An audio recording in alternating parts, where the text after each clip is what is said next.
Hey, this is Jason Wood, host of the Armed and Ready podcast. And as you know, I'm a VA loan specialist. And navigating a home purchase and the VA loan can be really difficult at times. And I have a special guest on the show today, Nick Rodriguez with VetLink Solutions, who does something kind of similar in helping veterans navigate getting their disability rating or getting their disability rating updated. It can be a real difficult process to go through. And Nick has a company that helps that and makes it so easy and simple.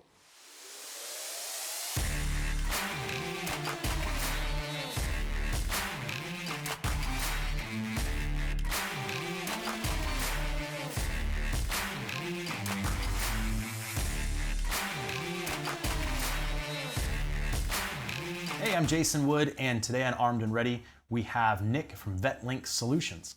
Hey. Nick, how you doing, man? Thanks for coming on the show. Yeah, good to meet you. Appreciate it. So this is a rare opportunity in San Diego to have two Air Force guys in the same room. I mean, whenever I talk to somebody on the phone in my business, and I deal with a lot of military, you know, everyone second questions me, "You're Air Force, what are you doing in San Diego? You know, like, why are you here? You're kind of an outcast." It's a Marine Navy town, right? Yeah. So Nick and I were just talking off camera about some of our Air Force experiences and things like that, and it was just kind of funny comparing and contrasting, you know, how different the branches are. But you know, in the Air Force, we don't even call our barracks, we call them dorms. Yeah. And you know, if you've ever been on an Air Force base or then conversely been on like a Marine Corps base and seen the difference, like, you know, I tell people it's kind of like we got to stay in the Hilton, you know. I mean, probably not fair to say that, you know. Sometimes literally. Yeah.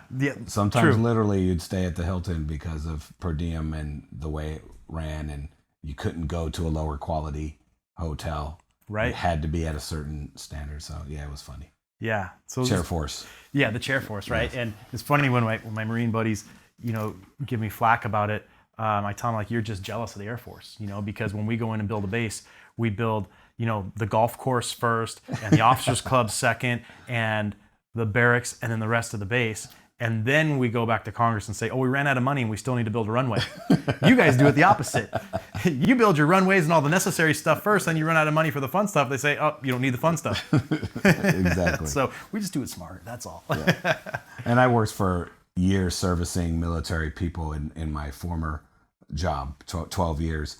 And everyone I talked to, NCO or otherwise, I should have went in the Air Force. Yeah. So I'll leave it at that. Yeah. But I never met anyone that didn't say, yeah, I'm trying to get my son, you know, my son's in the Air Force, or I'm trying to get him to go to the Air Force if they were in some other branch. I'm a Navy brat. My dad was Navy. That's why San Diego for me. Yeah.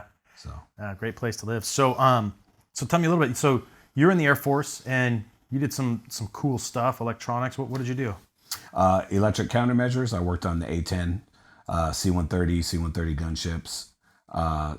Just performing electronic maintenance on those systems, radar jamming, radar detection, shaft flare, stuff like that. That's cool stuff. All the stuff that keeps the pilots alive. Right. Yeah. Yeah, those are, and some really neat airplanes too. Yeah. And so you obviously left the military and you now have your company VetLink Solutions. Yes. And you guys do a couple things, right? So tell me, you have kind of two facets to your organization, right? So explain that to us and tell us a little bit about VetLink a little bit. Well, number one, as far as VetLink Solutions, I'm a disabled vet.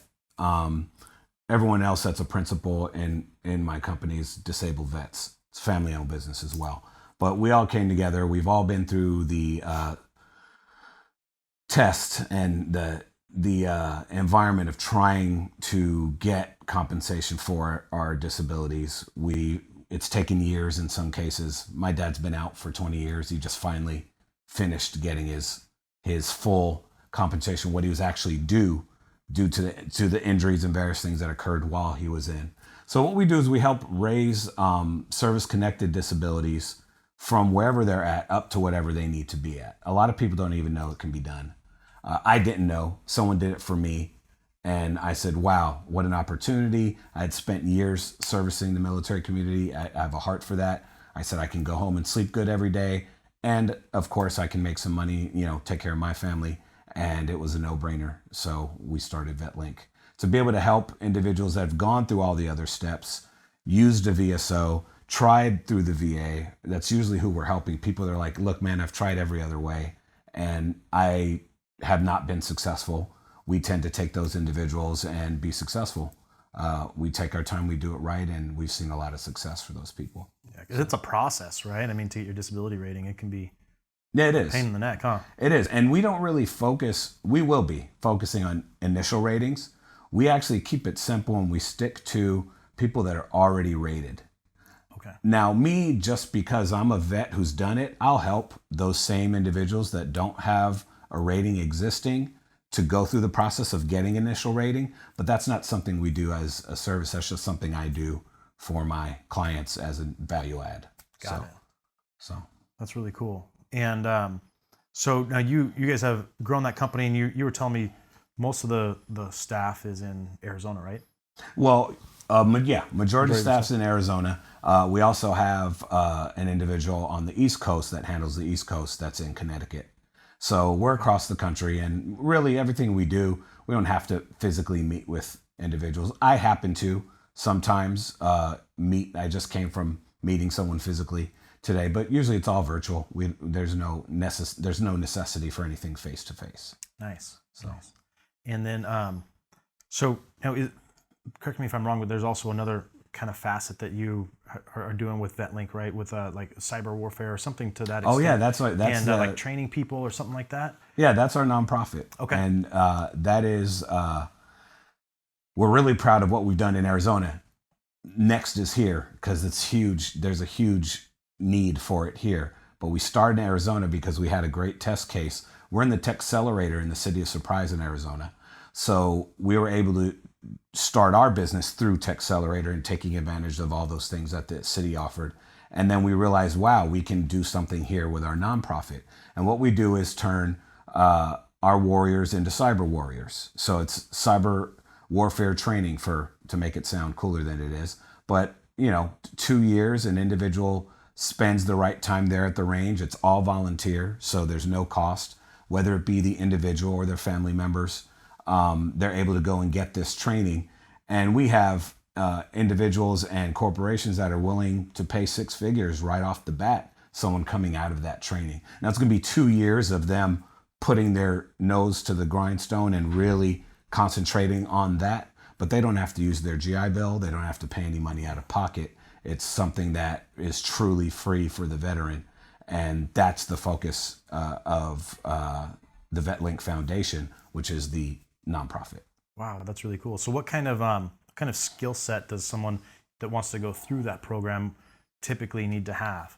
They don't. That's what's great. If they're willing to put the work in, the nature of the training and why we call it a cyber warfare range is it's real world training in our location there in Surprise. And again, I'm trying to do something more out here, do a location out here. Right. But it's hands-on with experts that do it every day who were also given it. So they're paying it forward. Oh. They were given this education Gotcha. through the cyber warfare range in Arizona. And so it's just reciprocity. It's those people coming back, giving of themselves. That's all we ask, is that these vets and or family members, because it could be a spouse, it could be a child that's of age, going through this training and be able to come out the other end. It's really about not necessarily aptitude, but it's about work ethic.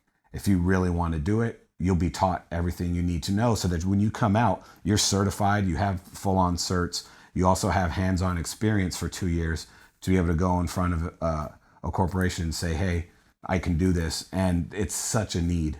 There's a huge need for individuals trained in these different fields for cybersecurity. Huge, where literally people starting first job are able to do 6 figures because if they have that knowledge, it's very valuable. Yeah, I mean, we see all sorts of like data breaches all the time on the news. All the time, and that's why the need exists. And it's a constant process. There will never not be a demand for people who are trained to the cutting edge, because the cutting edge is always moving. Always moving, yeah. Yeah. So wow, that's really interesting. So do you guys get your donations and things like that from corporate, like these hiring companies, or how do you guys keep the nonprofit afloat? Well, we just launched the center in surprise. We did a ribbon cutting about a month ago. I went to Phoenix to do it.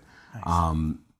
If you guys want any of that, sorry, I did that. If you want any of that, information, I can provide that.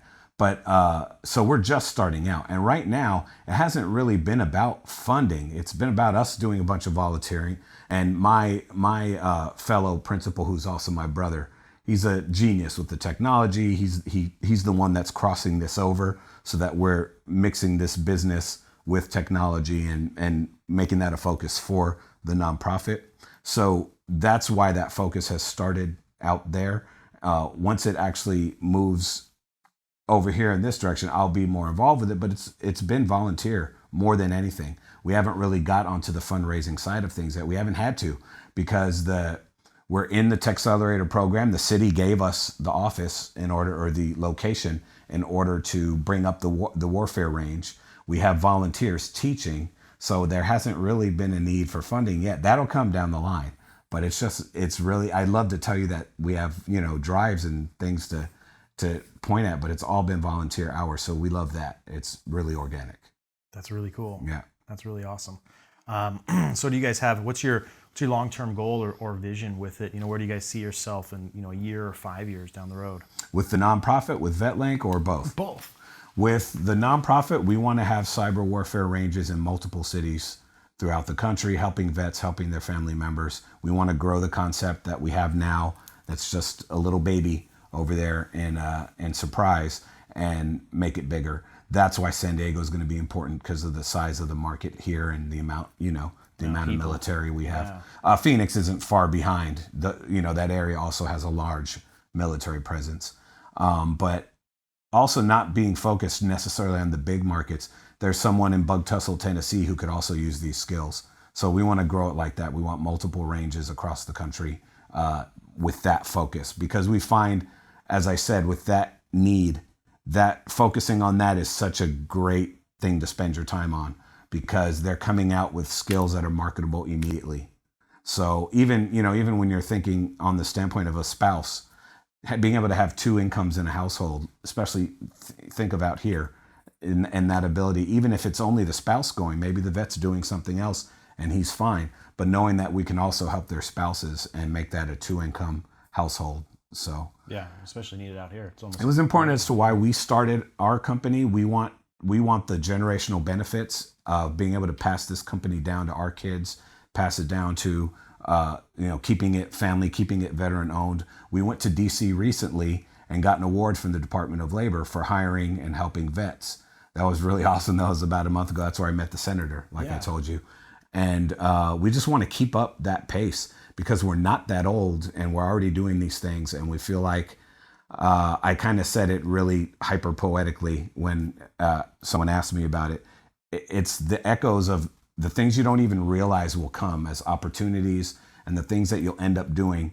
When I sat with my brother to start this company, it was about, let's help vets get their disability ratings increased.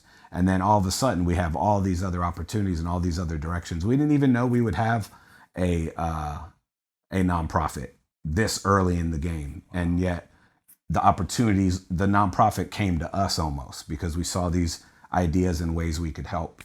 And we just want to continue to do that, continue to grow, continue to build our client base through happy people telling other people, look what they did for me. We don't do a lot of, crazy marketing. We go to where the vets are. I don't know if you notice, I pulled up in my mobile office.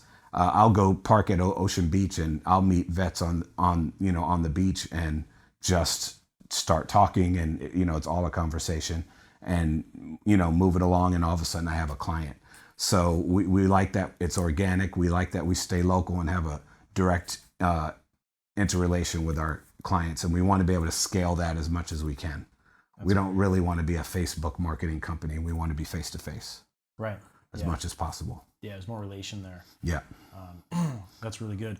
Well, I certainly have learned a ton about your company and what you guys are doing. I think it's really, really cool. I mean, that the service, right? And I think that's at the heart of why a lot of us do what we do is to continue to serve, right? Yeah. And serve that that military family still, serving your own family, but serving the country too. I think there's, for anybody that has joined the military or ever thought about it, there's that tug that you feel, to serve. Yeah. And so I mean, it's obvious that you and your brother and the rest of the team still feel that tug to serve, right? Yeah. And serving our families, which is just, it's awesome, and the opportunities you create for them and everything is really cool. So yeah, man. But thank you so much for sharing that with us. Yeah, absolutely. It's really great, man. Pleasure meeting you. Having you. Yeah. I need your card. Absolutely. You'll get it, man. Thank you so much. Thank you. Yeah. Bye-bye. Hey, it's Jason again. I just wanted to thank you for checking in today and listening to our podcast. If you have any questions about anything we talked about today or any of the guests, feel free to email me directly or visit me at valoanguy.us.